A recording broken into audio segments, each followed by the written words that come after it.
नमस्कार। इस वीडियो में मैं आपको वंशावली के बारे में बताने जा रहा हूं और इसमें आपको यह जानकारी मिलेगी कि वंशावली होता क्या है और इसकी ज़रूरत कहां कहां पड़ती है और वंशावली बनाने के लिए हमको कहां जाना पड़ता है और उसके लिए हमको क्या क्या दस्तावेज़ देने पड़ते हैं। तो आइए इस पर हम लोग आज विशेष बातें करते हैं।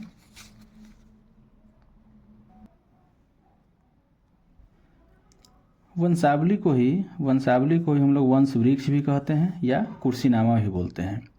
तो सबसे पहला कि वंशावली क्या होता है। देखिए, वंशावली एक दस्तावेज या डॉक्यूमेंट होता है जिस पर किसी व्यक्ति के पूर्वज से लेकर वंशज तक के सभी सदस्यों का नाम दर्ज रहता है। मान के चलिए, जैसे देखिए ये ऐसे है कि ये वनराकस है और इसमें इनके पुत्र पुत्री जो भी होंगे उनका नाम और उसके निचले अगले पीढ़ी में कितने लोग हैं, फिर उसके अगले पीढ़ी में कितने लोग हैं। वंशावली में यही दर्शाया हुआ रहता है और ये वंशावली देखते ही आपको पता चल जाएगा। जैसे हम रामू के बारे में सोचेंगे कि रामू वनराकस का क्या है, तो देखिए वनराकस का पुत्र हो गया विनोद और विनोद का पुत्र हो गया रामू, यानी रामू जो है वनराकस का पौत्र हुआ। तो वंशावली यही होता है, एक दस्तावेज होता है जिस पे किसी के, जैसे रामू है, रामू के पिता या उसके पूर्वज का नाम। अगर विनोद को देखेंगे तो विनोद के पूर्वज और विनोद के वंशज का नाम दर्शाया गया है। तो वही चीज़ मेरा कहना है कि वंशावली एक दस्तावेज होता है जिस पर किसी व्यक्ति के पूर्वज से लेकर वंशज तक के सभी सदस्यों का नाम दर्ज रहता है। ये हुआ। अब दूसरा सवाल मन में आता है कि वंशावली की ज़रूरत कहाँ कहाँ पड़ती है। देखिए, सबसे पहले तो वंशावली की ज़रूरत आपको ज़मीन के बंटवारे में, मान के चलिए बंटवारे में कैसे पड़ती है। तो मान लीजिए कोई ज़मीन जो है वनराकस के नाम से है, वनराकस के नाम से उसका किसी ज़मीन का रसीद कट रहा है। अब वनराकस जो है गुजर गए, स्वर्गीय हो गए। ये क्या हो गए? स्वर्गीय हो गए, गुजर गए। और इसके 3 पुत्र थे, माधव, विनोद और महावीर, ये भी गुजर गए। इसके अगले पीढ़ी में आए तो इनके 3 पुत्र हैं, 2 पुत्र और 1 पुत्री है। विनोद के 2 पुत्र हैं, महावीर के 3 पुत्र हैं। तो ये लोग अब आपस में बैठकर चाह रहे हैं कि इन लोगों के जो परदादा के नाम से ज़मीन है इसको हम लोग आपस में मिलकर बंटवारा करें। तो बंटवारा में भी आपको वंशावली की ज़रूरत पड़ेगी। दूसरा है कि ज़मीन के दाखिल खारिज करने में भी आपको वंशावली की ज़रूरत पड़ेगी। मान लीजिए ये ज़मीन का रसीद कट रहा था वनराकस के नाम से और आप ज़मीन खरीद लिए रामू से आप कोई ज़मीन खरीद लिए, रामू से ज़मीन खरीद लिए और ज़मीन खरीद के जो केवाला मिलेगा वो केवाला लेकर दाखिल खारिज करवाने जाइएगा तो कर्मचारी साहब आपसे पूछेंगे कि रसीद तो कट रहा है वनराकस के नाम से, आप ज़मीन खरीदे हैं रामू से, रामू के नाम से तो रसीद कट नहीं रहा है। तो रामू का वनराकस से क्या संबंध है, वह संबंध पता करने के लिए आपसे वह वंशावली की मांग करेगा। जैसे आप वंशावली उनके सामने प्रस्तुत कीजिएगा तो पता समझ में आ जाएगा कि जो रामू है वनराकस का पौत्र है और तभी जाकर आपका दाखिल खारिज होगा। फिर बैंक में अगर आपके पूर्वज के नाम से पैसा जमा है और आपके पूर्वज गुजर गए हैं तो वह पैसा निकालने में भी आपको वंशावली की ज़रूरत पड़ेगी। मान लीजिए इनके नाम से कोई अकाउंट था बैंक में और उसमें कुछ राशि ही बची हुई है लेकिन ये गुजर चुके हैं, तो इनका पैसा किसको किसको मिलेगा, ये पैसा निकालने के लिए भी जाइएगा बैंक में तो आपसे वंशावली की मांग करेगा।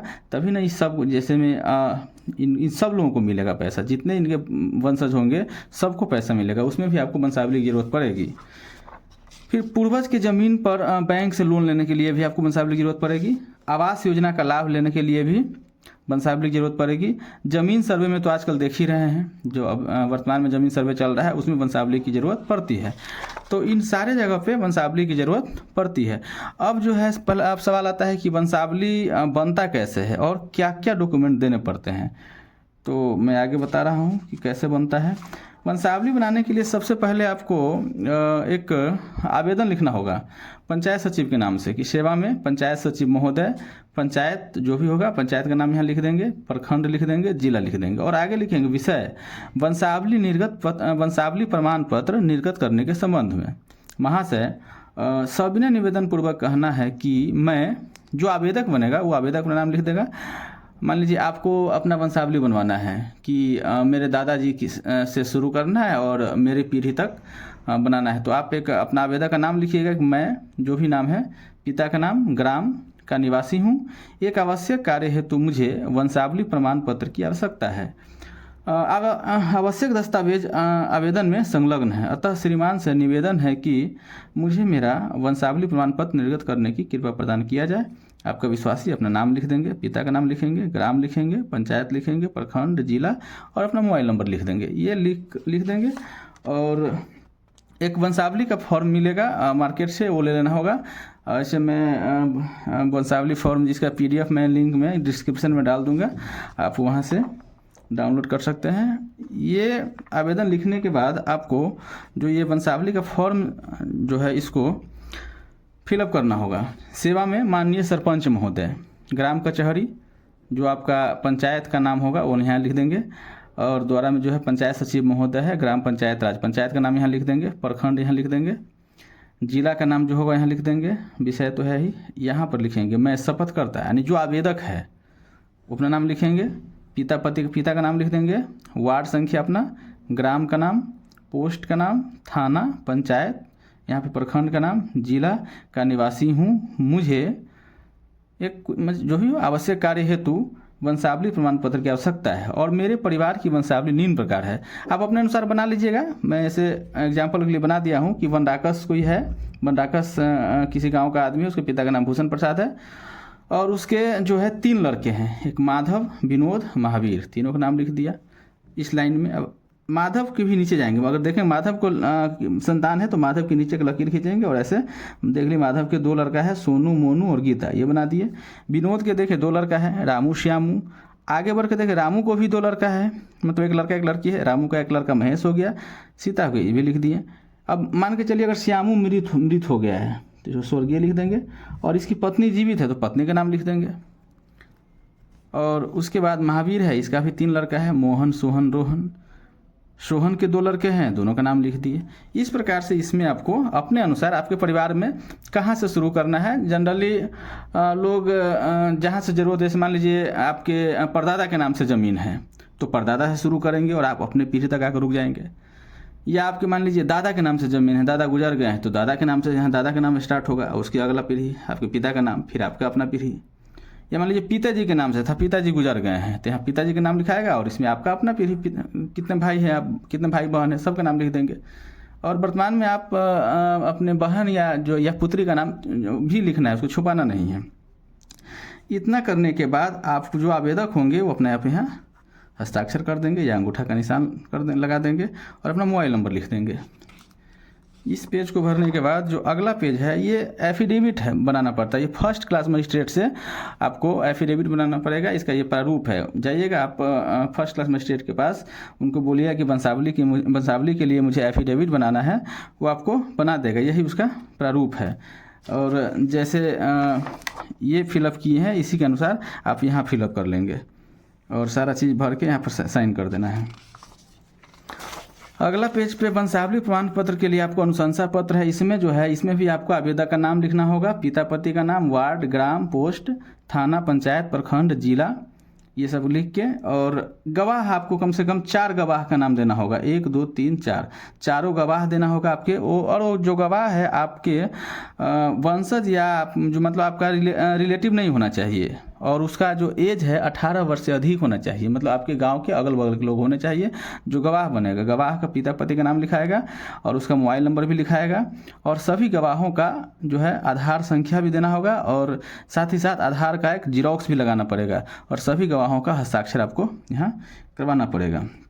उसके बाद इसमें यहाँ भर देना है, अपना पंचायत का नाम भर देना है।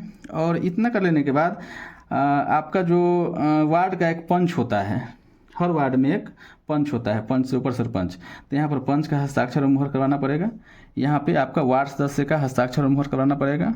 आपके गांव की जो आंगनवाड़ी सेविका है, आंगनवाड़ी सेविका का भी हस्ताक्षर और मुहर यहाँ करवाना पड़ेगा। चौकीदार का, आपके गांव का एक चौकीदार होता है, चौकीदार का यहाँ हस्ताक्षर करवाना पड़ेगा।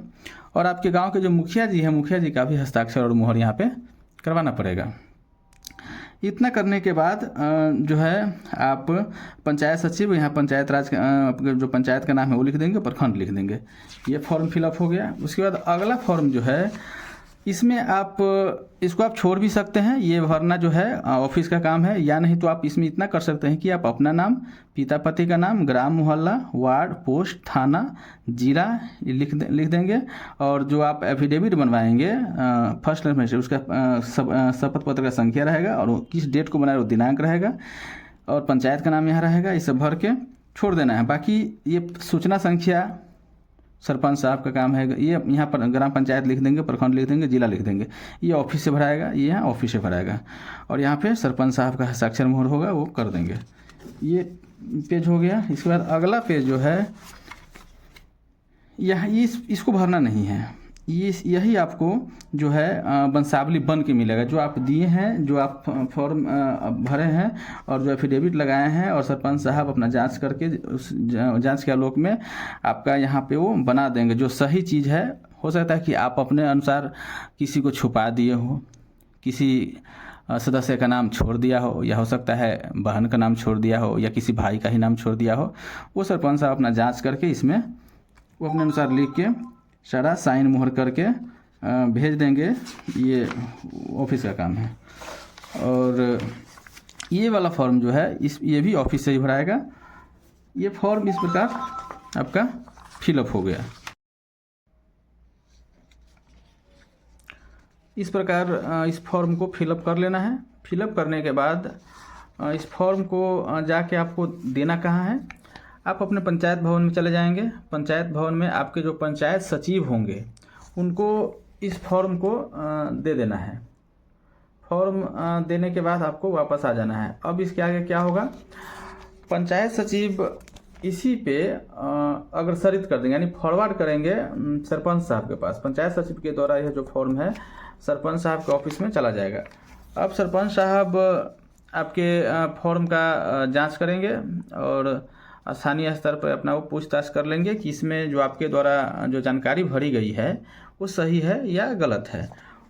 उसके बाद सरपंच साहब एक इस प्रपत्र में आम सूचना निकालेंगे।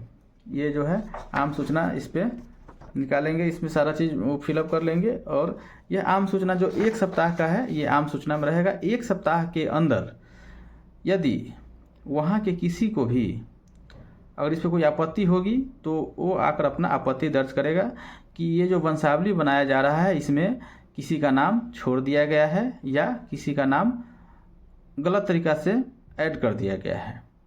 तो उस पर सुनवाई होगा और सरपंच साहब फिर उसके अनुसार अपना बनाएंगे। यदि कोई आपत्ति नहीं आया तो वो क्या करेंगे, इस वाले फॉर्म को जो ये है यही वंशावली प्रमाण पत्र है, इसको पूरी तरह से फिलअप कर लेंगे आपके अनुसार और यहाँ पे वो अपना हस्ताक्षर करेंगे और मुहर लगाकर भेज देंगे पंचायत सचिव के पास।